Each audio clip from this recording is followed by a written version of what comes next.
Hi dears, ഇന്ന് നമ്മൾ azalea ചെടികളുടെ വലിയ ചെടികളുമായിട്ടാണ് കേട്ടോ വന്നിട്ടുള്ളത്. നമ്മൾ കഴിഞ്ഞ തവണ ഈ പ്ലാന്റ്സിൻ്റെ വീഡിയോ ചെയ്ത സമയത്ത് നമ്മളൊരു കോംബോ ഓഫർ തന്നിട്ടുണ്ടായിരുന്നു. അത് എല്ലാവർക്കും തന്നെ അഫോർഡബിൾ ആയിട്ടുള്ളൊരു റേറ്റിലായിരുന്നു തന്നിട്ടുണ്ടായിരുന്നത്. പക്ഷേ ചെറിയ ചെടികളായിരുന്നു, നല്ല ഹെൽത്തി ആയിട്ടുള്ള ചെടികളാണെങ്കിലും ചെറിയ ചെടികളായിരുന്നു. അങ്ങനെയുള്ള ചെടികളെ നമുക്ക് അത്രയും റേറ്റൊക്കെ കുറച്ചിട്ട് തരാൻ പറ്റുള്ളൂ. നമുക്കറിയാം അസാലിയ അത്യാവശ്യം റേറ്റ് വരുന്ന പ്ലാന്റാണ്. അസാലിയ കമേലിയ ചെടികൾ വളർത്തണമെന്ന് എല്ലാവർക്കും ആഗ്രഹം ഉണ്ടാകും, കാരണം അത്രയും ഭംഗിയായിട്ടുള്ള പൂക്കൾ തരുന്ന ചെടികളാണ്. പക്ഷേ കമേലിയേക്കാളും കുറച്ച് ശ്രദ്ധ കുറവ് മതി അസാലിയ ചെടികൾക്ക്. നമ്മുടെ നാടൻ ചെടികൾ പോലെയല്ല, കുറച്ചും കൂടി കെയർ ഉണ്ടെങ്കിൽ മാത്രമേ ഇതുപോലെ പൂക്കുള്ളൂ. ഇത്രയും നന്നായിട്ടുള്ള റിസൾട്ട് കിട്ടണമെങ്കിൽ നമ്മുടെ നോർമൽ സോയിലിൽ വളവിട്ട് നട്ടാൽ മതി. പക്ഷേ വെള്ളം നന്നായിട്ട് വാർന്നു പോകണം, ആവശ്യത്തിനുള്ള സൺലൈറ്റ് കിട്ടണം, വാട്ടറിങ് കറക്റ്റായിരിക്കണം, ഫെർട്ടിലൈസർ ചെയ്ത് കൊടുക്കണം, പെസ്റ്റിസൈഡ്സ് ഒക്കെ സ്പ്രേ ചെയ്ത് കൊടുക്കുക, അതുപോലെ ഫംഗിസൈഡ് ചെയ്ത് കൊടുക്കുക. അങ്ങനെയുള്ള ചെറിയ ചെറിയ കാര്യങ്ങൾ. ഇത് എല്ലാ ദിവസവും ചെയ്യേണ്ട കാര്യങ്ങളല്ലല്ലോ, മന്ത്ലി വൺസൊക്കെ നമ്മൾ ചെയ്ത് കൊടുത്താൽ മതി. അപ്പോൾ അത്യാവശ്യം നല്ല സൺലൈറ്റൊക്കെ ഇഷ്ടപ്പെടുന്ന ഒരു ചെടി ആയതുകൊണ്ട് തന്നെ നല്ല വെയിലത്ത് വെക്കണം. രാവിലെ സമയങ്ങളിൽ നനച്ചു കൊടുക്കുന്നതാണ് എപ്പോഴും ചെടികൾക്ക് നല്ലത്. പ്രത്യേകിച്ച് മഞ്ഞ് വീഴ്ചയുള്ള സമയങ്ങളിൽ ഈ മഞ്ഞിൻ്റെ തണുപ്പും പകലുള്ള ചൂടും ആ ഒരു ഹ്യൂമിഡിറ്റി ഇല്ലായ്മയും എല്ലാം കാരണം ഇതിൻ്റെ ഇലകളൊക്കെ കരിഞ്ഞു പോകാനുള്ളൊരു ചാൻസ് ഉണ്ട്. അതുകൊണ്ട് പകൽ സമയത്ത്, അതായത് രാവിലെ തന്നെ നനച്ചു കൊടുക്കാൻ എല്ലാവരും ശ്രദ്ധിക്കണം. അപ്പോൾ ആ ഒരു പകലുണ്ടാവുന്ന കടുത്ത ചൂടിലും വെയിലും ഒന്നും ഇതിൻ്റെ ഇലകൾക്ക് പ്രശ്നമൊന്നും ഉണ്ടാവില്ല. അപ്പോൾ നന്നായിട്ട് നനച്ച് നിർത്തുക, ഇലകളൊക്കെ നന്നായിട്ട് നനച്ച് നിർത്തുക. നമ്മൾ ഇലകൾക്ക് നനവ് കൊടുക്കുന്നതുകൊണ്ടുള്ളൊരു ഗുണം അതാണ്. മഞ്ഞുള്ള സമയത്ത് ആ ഒരു മഞ്ഞിൻ്റെ വെള്ളം ഇലകളിൽ നിന്നിട്ടുള്ള ആ ഒരു പ്രശ്നം വെയിൽ വരുമ്പോഴേക്കുമാണ് ശരിക്കും ഉണ്ടാവുക.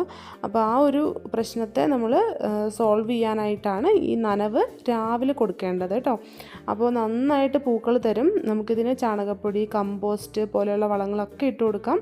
പിന്നെ കുറച്ച് ബ്ലാക്ക് കളറിലുള്ള DAP വളം കൂടി ഇട്ട് കൊടുക്കുകയാണെങ്കിൽ കുറച്ചും കൂടി നല്ല റിസൾട്ട് കിട്ടും കേട്ടോ.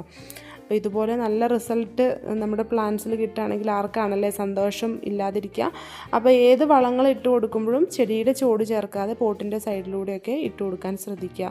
പിന്നെ പ്രത്യേകിച്ച് അത്യാവശ്യത്തിൻ്റെ കെയറിങ് അറിയില്ലാത്ത ആൾക്കാരാണെങ്കിൽ പോട്ടിൽ തന്നെ നട്ടാൽ മതി.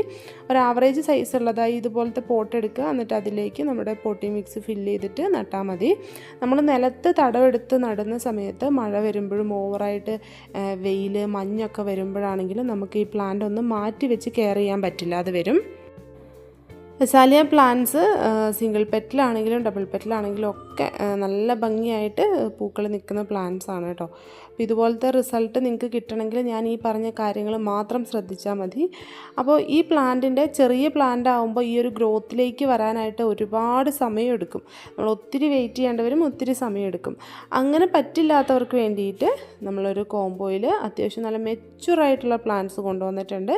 പ്ലാന്റിൻ്റെ സൈസ് ഇതാണ് കേട്ടോ, കണ്ടില്ലേ, നല്ല ബുഷായിട്ടുള്ള നല്ല അടിപൊളിയായിട്ടുള്ള പ്ലാന്റ്സ് ആണ്. ഇത് നിങ്ങൾക്ക് സിംഗിളായിട്ടാണെങ്കിൽ അങ്ങനെ വാങ്ങാം, അല്ലെങ്കിൽ 5 കോംബോ ആണെങ്കിൽ അങ്ങനെ വാങ്ങാം. 5 കോംബോ എടുക്കുമ്പോൾ നിങ്ങൾക്ക് കുറച്ചും കൂടി ലാഭമായിരിക്കും കേട്ടോ. കോംബോ ഓഫർ എടുക്കുമ്പോൾ നമുക്ക് ചെറിയൊരു റിഡക്ഷനും കൂടെ കിട്ടും ടോട്ടൽ ചാർജിൽ. നമുക്കിതിന് സിംഗിൾ പ്ലാന്റിന് റേറ്റ് വരുന്നത് 200 രൂപ. 200 രൂപയ്ക്ക് ഈ പ്ലാന്റ് ലാഭമാണ്. അത്രയും നല്ല ബുഷായിട്ടുള്ളതും തിക്കായിട്ടുള്ളതും പ്ലാന്റാണ്. ഇതിൻ്റെ ഓരോന്നിൻ്റെ ഇല നോക്കിക്കോളൂ കേട്ടോ, ഓരോ ഇലയും ഡിഫറെൻ്റ് ആണ്. അപ്പോൾ ഇതിൻ്റെ 5 വെറൈറ്റി എടുക്കുന്നവർക്ക് നമ്മൾ 900 രൂപയ്ക്ക് എല്ലാ ചാർജും ഉൾപ്പെടെ പ്ലാന്റ് തരും. നമ്മളിപ്പോൾ 1 പ്ലാന്റ്, 2 പ്ലാന്റ്, 3 പ്ലാന്റ്, 4 പ്ലാന്റ് വരെ എടുക്കുമ്പം എക്സ്ട്രാ കൊറിയർ ചാർജ് വരും. ഇപ്പോൾ 1 പ്ലാന്റ് എടുക്കുകയാണെങ്കിലും 200 പ്ലസ് കൊറിയർ ചാർജ് വരും. 2 എടുക്കുകയാണെങ്കിൽ അങ്ങനെ 4 വരെ അങ്ങനെ എക്സ്ട്രാ ചാർജ് വരും. പക്ഷേ 5 എടുക്കുമ്പോൾ നിങ്ങൾ ആ ഒരു ചാർജ് കൂട്ടി നോക്കുക, നല്ല ലാഭമാണ്. 900 രൂപയ്ക്ക് ടോട്ടൽ പ്ലാന്റ്സ് നമ്മൾ അയച്ചു തരുന്നതായിരിക്കും.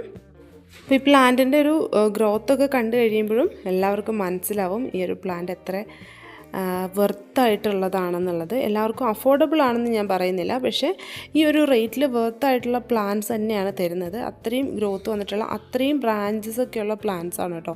ഇത് സിംഗിൾ സ്റ്റെമ്മിൽ നിൽക്കുന്ന പ്ലാന്റ്സ് അല്ല, അത്യാവശ്യം നല്ല ബ്രാഞ്ചസ് ഒക്കെ വന്ന് നല്ല അടിപൊളിയായിട്ടുള്ള പ്ലാന്റ്സ് ആണ്, ഡിഫറെൻറ്റ് കളേഴ്സുമാണ്. അപ്പോൾ പ്ലാന്റ്സ് വാങ്ങാൻ താല്പര്യമുള്ളവർക്ക് മെസ്സേജ് അയക്കാം. എല്ലാ കൂട്ടുകാരും ചാനലൊന്ന് സബ്സ്ക്രൈബ് ചെയ്തുകൂടി സപ്പോർട്ട് ചെയ്യണം കേട്ടോ.